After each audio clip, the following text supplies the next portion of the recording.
Bonjour et bienvenue à tous. C'est reparti pour une nouvelle semaine d'information et d'actualité sur Eden Télévision. On ouvre le bulletin de ce lundi par le compte rendu après le Conseil des ministres tenu ce vendredi au Palais de la Marina. Cette réunion des membres du gouvernement, réunion hebdomadaire, a permis de prendre 4 grandes décisions. Voici la substance de ce point de presse de ce Conseil des ministres avec le ministre d'État, secrétaire général à la présidence, Pascal Irénée Koupaki. À l'occasion de la commémoration de la fête de l'indépendance de notre pays, le président de la République, usant du droit de grâce que lui confère la Constitution en son article 60, accorde habituellement des mesures de grâce à certaines catégories bien définies de détenus. Le président de la République exerce ce droit dans les conditions définies par l'article 130 de la Constitution, qui dispose que le Conseil supérieur de la magistrature étudie les dossiers de grâce et les transmet avec son avis motivé au président de la République.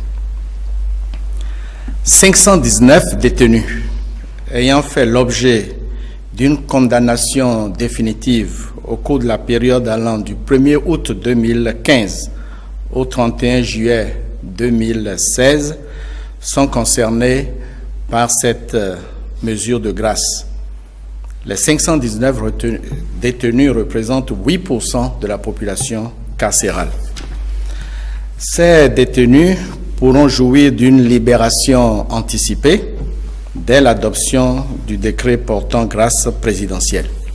Ce décret a été adopté ce jour. Accord de financement concessionnel signé avec l'Association internationale de développement. Le conseil d'administration de l'Association internationale de développement a approuvé le 23 juin 2016 l'octroi à notre pays d'un crédit d'un montant de 17 milliards 300 millions de francs CFA. Ce crédit est destiné au financement du projet d'appui à la gestion des investissements publics et de la gouvernance. L'accord de financement y afférent a été signé par le ministre des Finances le 7 octobre 2016. Le Conseil a adopté le décret portant transmission à l'Assemblée nationale pour autorisation de ratification de l'accord de financement signé entre le Bénin et l'AID. Identification des détenteurs de faux diplômes. Dans le cadre de la vérification de l'authenticité des diplômes obtenus à l'étranger et déposés par les requérants pour leur équivalence au Bénin, la direction de l'enseignement supérieur sollicite la certification des 10 diplômes par les structures censées les avoir délivrés. En réponse aux requêtes de cette direction, plusieurs de ces diplômes ont été déclarés faux par les structures saisies. 79 cas de faux diplômes ont été relevés. Cette situation est bien entendu préoccupante car des cas de contrefaçon de diplômes étrangers et même des contrefaçons des attestations d'authenticité et d'équivalence de diplômes se multiplient. Le Conseil a instruit le ministre de l'Enseignement supérieur et de la Recherche scientifique et le ministre de la Justice et de la Législation à l'effet d'engager les poursuites judiciaires contre les faussaires identifiés. Le ministre du Travail, de la Fonction publique et des Affaires sociales et le ministre de l'Économie et des Finances prendront les mesures idoines pour mettre fin à la jouissance des avantages que ces détenteurs de faux diplômes tirent de leur position administrative. Sébastien Germain Adiavon, administrateur de CADIAF Common, a rempilé ce vendredi à la tête du Conseil national du patronat CNP Bénin. Ces pairs opérateurs économiques lui ont renouvelé leur confiance pour un deuxième mandat qui s'achève en novembre 2021. C'était au cours de l'Assemblée générale élective du CNP, Conseil national du patronat du Bénin. Voici les détails. C'est par le bilan de la dernière mandature du Conseil national du patronat du Bénin CNP Bénin que les travaux de l'Assemblée générale élective ont commencé. Le bureau dirigé par Sébastien Germain Adiavon, malgré la crise économique et financière, a pendant son mandat de 2011 à 2016 œuvré pour la défense des intérêts des chefs d'entreprise, l'amélioration du climat des affaires et le développement du secteur privé. La tâche n'était pas facile, mais nous avons su évoluer en ayant toujours à l'esprit l'unité d'action du secteur privé. Nous ne saurions prétendre que tout a été fait. Nous aurions certainement pu mieux faire si le contexte l'avait favorisé. Mais nous restons engagés à poursuivre les efforts pour une meilleure visibilité de la contribution des entreprises dans la construction de l'économie béninoise. Face à ce bilan dont les axes prioritaires concourent à l'édification d'un secteur privé fort et crédible, les chefs d'entreprise et les membres des organes statutaires du CNP Bénin ont opté pour la continuité. Ainsi, au thème des élections, c'est la liste de Sébastien Germain Adiavon, administrateur général de Commune Kadiaf, unique liste en compétition qui a remporté avec 643 voix sur un total de 692 votants. Je terminerai ces mots en vous remerciant encore de la confiance que vous avez portée en ma personne, en me renouvelant votre soutien, malgré que le 28 octobre 2016, on a voulu me faire passer pour un grand criminel. Soyez-en remerciés. Que Dieu Tout-Puissant vous comble de ses bénédictions. Le président réélu du CNP Bénin place son mandat sous le signe d'indépendance, de compétitivité et d'union dans l'action. Le CNP, au cours de ce mandat qui s'ouvre, va jouer son rôle de plaidoyer face au pouvoir public pour restaurer un climat des affaires apaisé.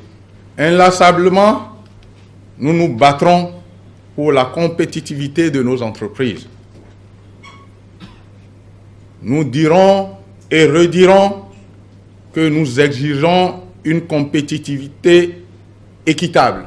Et ne l'oublions jamais, l'union fait la force. Ce nouveau bureau du CNP Bénin a un mandat de 5 ans qui prend fin en novembre 2021. On va rester avec les opérateurs économiques, mais cette fois-ci ceux qui sont dans le commerce. La 5e édition de la foire régionale de l'intégration de l'UEMOA a été lancée ce vendredi sur l'esplanade du stade de l'Amitié de Cotonou. Cette fois se tiendra du 25 au 10 décembre 2016, donc 7 jours pour exposer les produits communautaires. C'est le ministre du Commerce et de l'Industrie, Lazare Sefuito, qui a procédé à la cérémonie officielle de lancement de cette foire. Voici le point avec Antoinette Sagbo et Damien Pedro. Après Bamako, Niamey, Dakar et Lomé, la 5e édition de la foire de l'intégration de l'Union économique et monétaire ouest-africaine, UEMOA, ouvre ses portes au public béninois des pays environnants. Les activités ont démarré ce vendredi 25 novembre 2016 où plus de 300 entreprises sont invitées à y exposer leur savoir-faire dans divers domaines. L'édition 2016 est placée sous le thème « Partenariat public-privé, défi de synergie pour une intégration réussie », une thématique qui englobe plusieurs objectifs. La foire régionale de l'intégration a donc pour objectif de contribuer à créer un cadre de rencontres et d'échanges entre les opérateurs économiques de la sous-région, renforcer les courants d'échanges intra-régionaux, faire connaître les différentes productions locales. Oui, nous insistons là-dessus. C'est une foire qui fait la promotion de la production locale. La foire est donc une tribune exceptionnelle offerte au secteur privé sous-régional qui doit saisir, vraiment la saisir pour inviter, voire interpeller tout un chacun à travailler à la mise en œuvre effective des réformes économiques de façon à réunir les conditions optimales au développement économique de notre sous-région. Pour le commissaire Adjanohon de la commission de l'UEMOA, la foire de l'intégration s'inscrit dans le cadre de la promotion des échanges commerciaux et des investissements dans l'Union. Si nous créons un espace commun et si nous n'avons pas des hommes et des femmes qui créent des entreprises, qui créent de la valeur ajoutée et qui sont capables de les animer et de les occuper, nous aurons créé notre espace pour des entreprises autres que les entreprises de notre région. Le partenariat public-privé n'est pas simplement une affaire de grosses entreprises. Ce partenariat peut s'exprimer même au niveau d'une collectivité. Et c'est là que l'Afrique est attendue. Le ministre de l'Industrie et du Commerce, Maurice Lazare-Serruito, quant à lui, rassure les exposants de la disponibilité et l'engagement du gouvernement béninois à faire de cette rencontre une plateforme de discussion autour du processus d'intégration. Chers amis, chers exposants, vous qui avez fait les efforts qu'il faut pour être là, je voudrais vous rassurer que le gouvernement est très attentif à la situation qui prévaut dans notre pays. Ici, le Nigeria, 130 millions d'habitants, est quasiment en faillite. C'est cette faillite qui rejaillit sur le Bénin. Je salue cette foi qui offre une occasion pour qu'on se connaisse mieux au sein de l'UEMOA, qui offre une occasion pour que nous rendions compte des innovations qui ont cours dans les différents pays et qui permettent à nos opérateurs de nouer des partenariats utiles. 400 stands de produits variés et complémentaires seront installés sur l'esplanade du stade de l'Amitié Générale Mathieu Kérékou, occasion pour les chefs d'entreprise de réaliser de bonnes affaires et de nouer de très bons accords de partenariat. Après Cotonou, Ouagadougou, capitale du Burkina Faso, accueillera la 6e édition de la foire de l'intégration. On va parler maintenant de l'actualité sur le continent et dans le reste du monde. C'est la revue de presse internationale, une présentation de Tranquillin Akad Benotin qui va nous parler des grands sujets abordés ce jour par nos confrères de la presse internationale. On peut retenir la clôture du sommet de la francophonie, le décès de Fidel Castro et puis les primaires de la droite en France. Le sommet de la francophonie, le procès de Amadou Sanogo, le décès de Fidel Castro et la victoire de François Fillon lors de la primaire de la droite en France. Voilà les 4 principaux sujets que nous allons vous développer dans la revue de presse internationale. D'abord avec ce sommet de la francophonie organisé à Madagascar.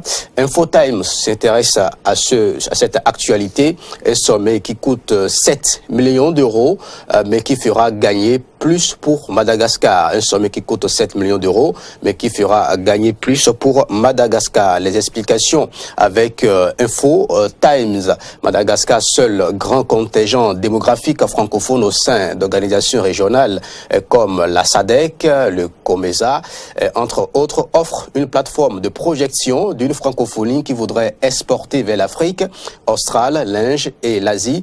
Mais si la francophonie a besoin de Madagascar, le pays a d'abord besoin de la francophonie pour l'accompagner dans la mise en œuvre de ces grandes réserves inexploitées comme les 18 millions d'hectares de terres arables et qui lui laissent justement une bonne marge de croissance. Un sommet de la francophonie est bien entendu un événement de prestige, une occasion à choisir pour vendre les mérites du pays. Eh bien, c'est ce que les autorités du pays ont fait.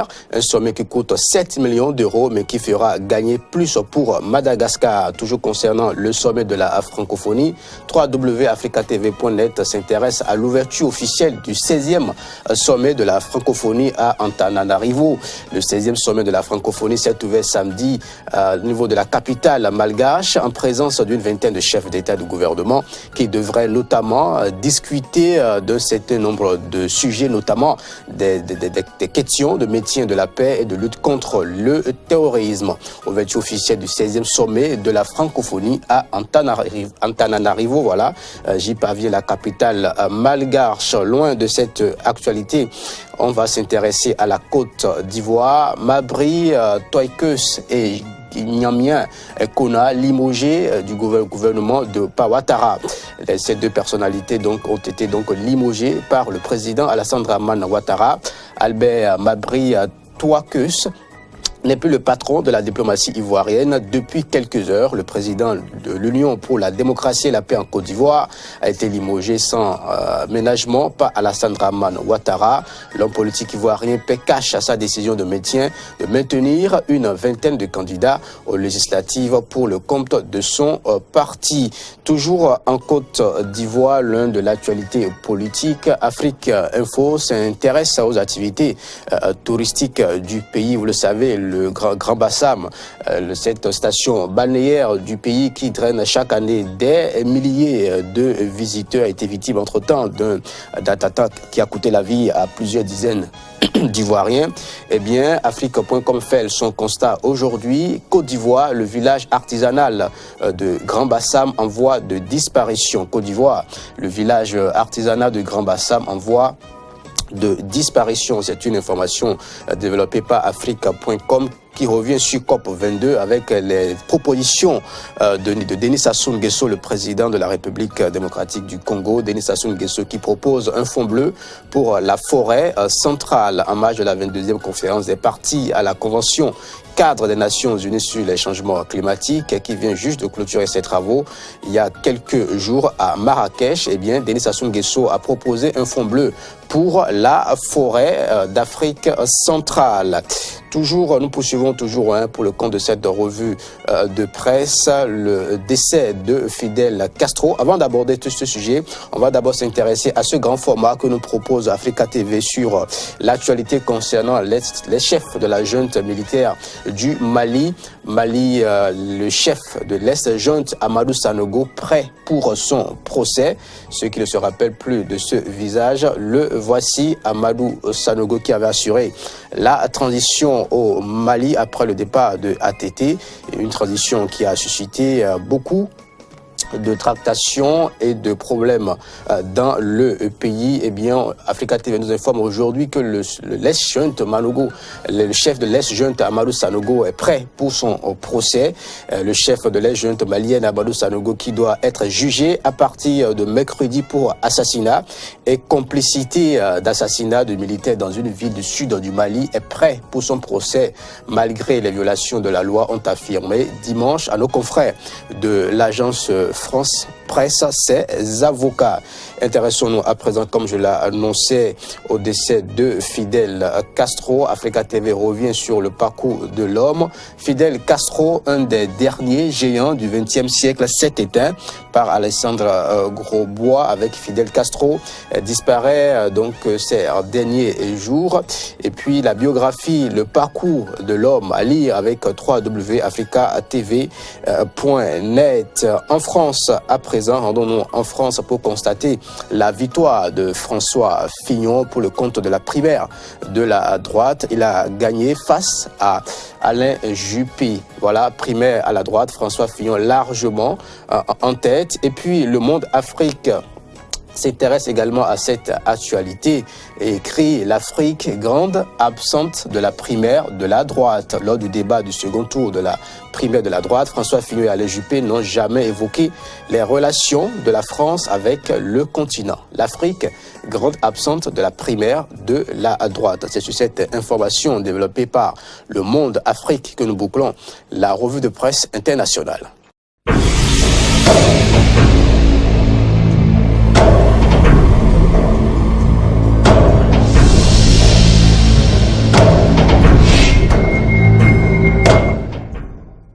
Merci à vous, Tranquille Pénotin, pour le point de la revue de presse internationale. Cette édition va se poursuivre avec la clôture du sommet de la francophonie. Les chefs d'État et de gouvernement réunis à Antananarivo ont clôturé dimanche le 16e sommet de la francophonie en appelant notamment à une plus grande mutualisation de leur action dans la lutte contre le terrorisme. Les pays francophones payent un lourd tribut face à cette menace asymétrique qu'est le terrorisme. Une plus grande mutualisation de nos expériences, de nos moyens et de nos renseignements est nécessaire, a indiqué Michael Jean, la secrétaire générale de l'Organisation internationale de la francophonie, lors de la conférence de presse de clôture du sommet. En dehors d'elle, d'autres personnalités ayant pris part à ce grand rendez-vous se sont également prononcées. Je vous invite à les écouter. Nous voici désormais 84 États et gouvernement. Nous ne sommes plus 80 mais 84, avec désormais la Nouvelle-Calédonie comme membre associé, le Canada-Ontario comme membre observateur, l'Argentine membre observateur et la République de Corée membre observateur. Ça aussi, c'est formidable de voir la famille francophone s'élargir avec l'apport de ces 4 nouveaux membres. Nous payons un lourd tribut. Donc ce sommet a été l'occasion, une fois de plus, de réfléchir précisément à ces situations que nous devons affronter et à la nécessité d'une plus grande mutualisation de nos expériences, de nos moyens, de nos renseignements. Le Canada est aussi déterminé à utiliser ce forum important pour faire la promotion du respect des droits humains, de nos valeurs de démocratie, de la juste place des femmes et des filles dans la société et du respect de la diversité. Mais aussi pour travailler ensemble sur les défis communs auxquels nous faisons face, tels que la lutte au changement climatique, la sécurité mondiale et la croissance qui bénéficie à tous, particulièrement à la classe moyenne. Nous allons être solidaires par rapport à la francophonie en matière de défense des droits des femmes, ça c'est important, en matière d'emploi pour les jeunes, d'éducation professionnelle, en matière de développement économique. Nous sommes convaincus qu'il faut vraiment un développement économique pour asseoir la stabilité, la paix dans le monde et inversement aussi, bien évidemment. Donc, pas très loin du Madagascar, en Afrique du Sud, le dernier grand rêve de Mandela réalisé 3 ans après sa mort à la fin de l'apartheid. L'un des derniers grands rêves de Nelson Mandela était de construire un hôpital pour enfants qui serve toute l'Afrique australe à la veille du 3e anniversaire de sa mort et plus de 10 ans après qu'il ait eu l'idée, l'hôpital pédiatrique Nelson Mandela est quasiment prêt à admettre ses premiers patients. On suit ici le commentaire fait par Antoinette Sabou. 3 ans après la mort de Mandela, son hôpital pour enfants devient réalité. Un peu à l'image de la vie de son inspirateur, la naissance de l'hôpital Nelson Mandela fut un combat. 10 longues années d'efforts pour récolter les fonds nécessaires à sa construction dans un pays économiquement au ralenti et privé de la force de persuasion de son inspirateur. Nous allons nous occuper des problèmes de santé cardiaque, de chirurgie et autres. Nous sommes principalement un hôpital spécialisé dans la chirurgie. La plupart des enfants viendront pour des opérations, les reins, la moelle osseuse, les cancers des enfants. Tout ça à un niveau élevé de complications. Malgré l'incontestable aura de Nelson Mandela, les promoteurs du projet ont éprouvé les pires difficultés à lever $100 millions pour boucler leur budget. We needed $100 million. We had not a penny. So we then had to go out and... Nous avions besoin de $100 millions et nous n'avions pas un sou. Nous ne pouvions pas passer par les banques parce que nous n'aurions pas eu les moyens de rembourser. Donc, nous sommes allés chercher des donations. Notre stratégie marketing, qui correspond à la réalité, a été de proposer aux donateurs de contribuer à l'héritage de Mandela et de s'inscrire dans cet héritage, notamment en nommant des ailes de l'hôpital. They would then see that sharing in the naming of various facilities. La construction a finalement débuté en 2014 grâce aux dons de philanthropes célèbres comme la Fondation Bill Gates et d'une flopée de Qdams qui ont versé l'équivalent de quelques zéros. D'une capacité de 200 lits, l'hôpital Nelson Mandela se veut à la pointe de la technologie. Avec ses 450 infirmières et 150 médecins, il offre toute la gamme des soins derniers cris en matière de cancérologie, cardiologie ou neurologie. We would be seeing the majority of the children being... La majorité des familles des enfants n'auront pas les moyens de payer et aucun enfant ne sera refusé parce qu'il ne peut pas payer. Mais nous aimerions que les parents qui en ont les moyens payent. Sinon, nous ne pourrons pas faire marcher l'hôpital. Les coûts opérationnels seront financés par le gouvernement et par les patients qui peuvent payer. Entièrement connecté, l'établissement a prévu de diffuser certaines des opérations qui y seront pratiquées dans le but de former des médecins des parties les plus reculées, y compris dans les pays voisins. We are proud, we are excited that ultimately come the 2nd. Nous sommes fiers et heureux du fait que le 2 décembre, nous pourrons dire officiellement à l'Afrique, pour tous ces problèmes de santé que vous pensiez devoir soigner en Europe, vous avez ici, tout proche, un hôpital qui répondra à vos besoins. Dans un pays où le système de santé publique souffre de nombreuses carences, les promoteurs de l'hôpital pour enfants ont voulu leur établissement ouvert aux plus démunis. On va parler maintenant des primaires de la droite en France, député maire plusieurs fois. Le ministre et même Premier ministre François Fillon, longtemps dans l'ombre, a déjoué tous les pronostics en remportant dimanche la primaire de la droite face à Alain Juppé, en parvenant ainsi à donner l'image d'un homme neuf et combatif. Reportage. La droite s'est trouvé son candidat. C'est une victoire de fond bâtie sur des convictions. Depuis 3 ans, je trace ma route à l'écoute des Français, avec mon projet, avec mes valeurs. Et progressivement, j'ai senti cette vague qui a brisé tous les scénarios écrits d'avance. C'est un triomphe pour celui qui fut le Premier ministre de Nicolas Sarkozy. Crédité de seulement 12% des intentions de vote début novembre, il avait réussi une remontée spectaculaire dans la dernière ligne droite. C'est la droite de conviction. La droite à la fois libérale et conservatrice qui gagne ce soir. Au deuxième tour, il devance un autre ancien Premier ministre, Alain Juppé, resté longtemps le grand favori. Plusieurs fois ministre avant d'accéder à Matignon en 2007, François Fillon, d'apparence lisse, rarement souriant, est resté longtemps dans l'ombre d'un Philippe Séguin ou d'un Nicolas Sarkozy. Mais il s'est émancipé. Pour 2017, il a décidé de frapper fort avec un programme économique très libéral qu'il qualifie lui-même de radical. Nous réduirons le nombre des emplois publics en rendant le service public plus efficace, plus moderne, plus fort, grâce en particulier au retour des 39 heures. Il promet aussi 100 milliards d'euros d'économies dans les dépenses publiques, la hausse de la TVA ou encore le recul de l'âge de départ à la retraite. François Fillon, catholique assumé, père de 5 enfants, est également hostile à l'adoption par les couples de même sexe et à l'avortement, même s'il assure qu'il ne remettra pas en cause la loi Veil. Ses positions lui assurent le vote catholique et le soutien d'une partie de l'extrême droite, aux grandes dames de la gauche, mais aussi de son ancien rival Alain Juppé. Sa proximité avec le leader russe Vladimir Poutine lui vaut aussi des critiques virulentes.